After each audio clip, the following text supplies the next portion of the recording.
What is the number one key to getting strong? Hey, everybody, I thought I would chat with you guys and gals a little bit about this today. Obviously, it's curls because you see me doing curls at the start of this video.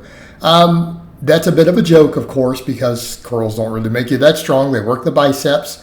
But I'm going to go somewhere with this. There's a reason I have that in there. Then you're going to see me doing the heavy work because we do need to be clear.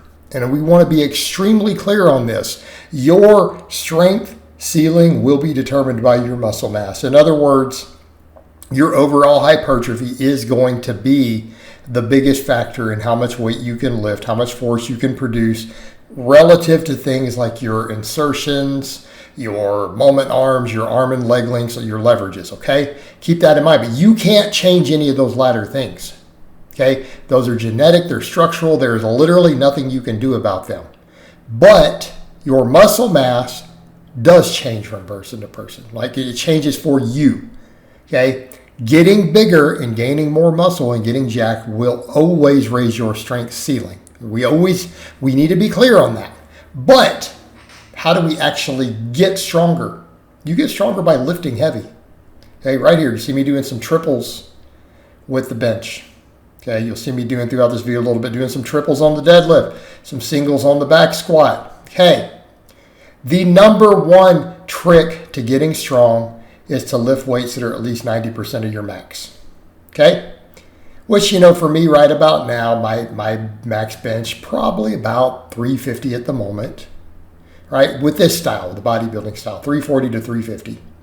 So right about 90% for some rep work, 1 to 3 reps. Okay? Or heavier. That is actually the number one trick to getting strong. Taking big exercises and lifting weights that are around that 90% mark. Now, that being said, people bring up, well, does it help to go heavier than that? Not to a great extent. The best coaches in the world have found not always, unless you're just training to strain, which sometimes can be useful to learn how to grind. Okay? Right? That's about it. The data and most of the best coaches I've seen Winning discuss this with his people. I've seen research on it that generally right about there is where we learn to develop max force production because that's where the techniques change. That's where we have to learn to move under a heavy load. Lifting heavy and maximum strength development is a skill. And we actualize that skill by lifting heavy. And yes, that does apply to your various sports endeavors. Okay, it absolutely applies to them. We do need to be aware of that. So again, strength is the development of force, the production of force against an external object. Yes, that matters in a boxing ring. Yes, that matters on a football field. Yes, that matters in a sprint because it is about force production. But here's your context. It's always force production in a skill-based environment. Skill matters. So back squat is a skill. A bench press is a skill. Kicking is a skill. Okay? Martial arts are skills. The movements themselves are skills. Okay? But the strength side of it, which is going to be the ability to have intramuscular and extramuscular coordination, to use multiple muscles maximally concurrently to all produce their upper threshold motor units at the same time. Okay? That is what strength is. We get that by actually moving big, heavy weights. So if you want to get really strong, you need to spend some time down in the 1 to 3 rep range. You have to.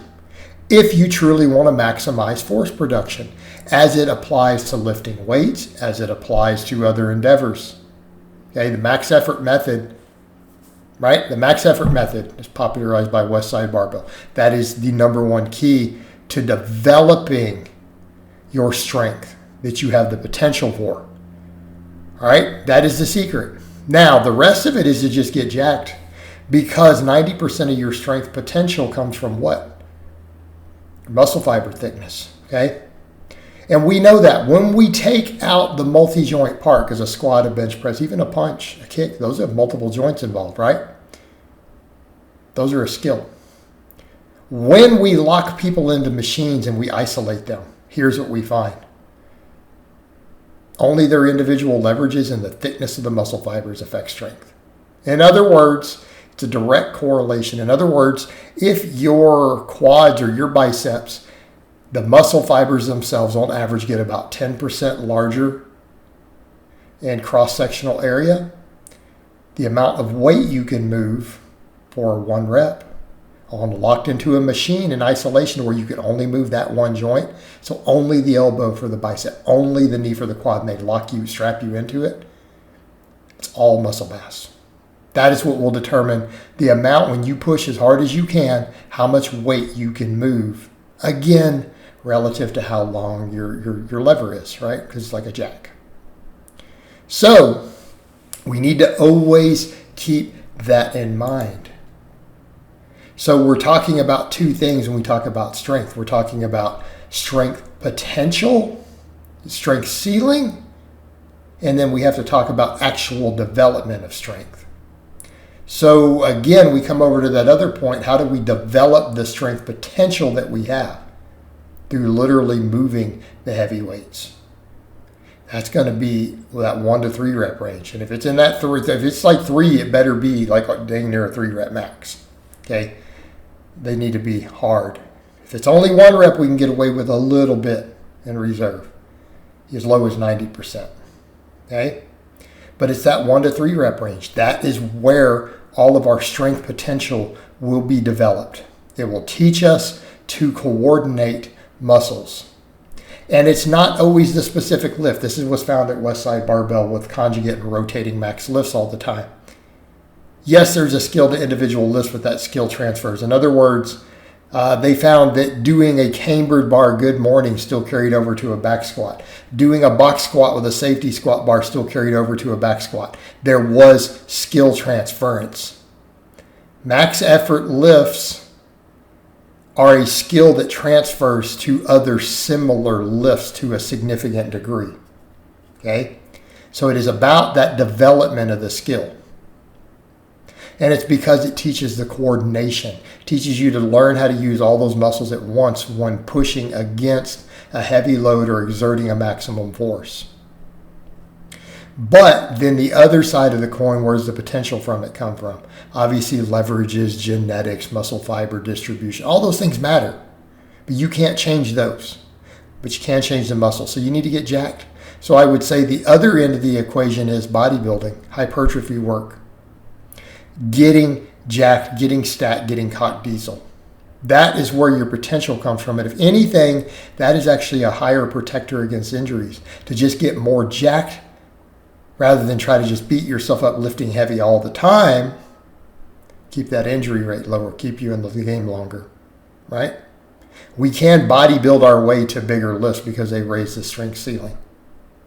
All right, guys, but that's really all I have to say on that today. I hope it's been informative, and I'll talk to you guys and gals next time.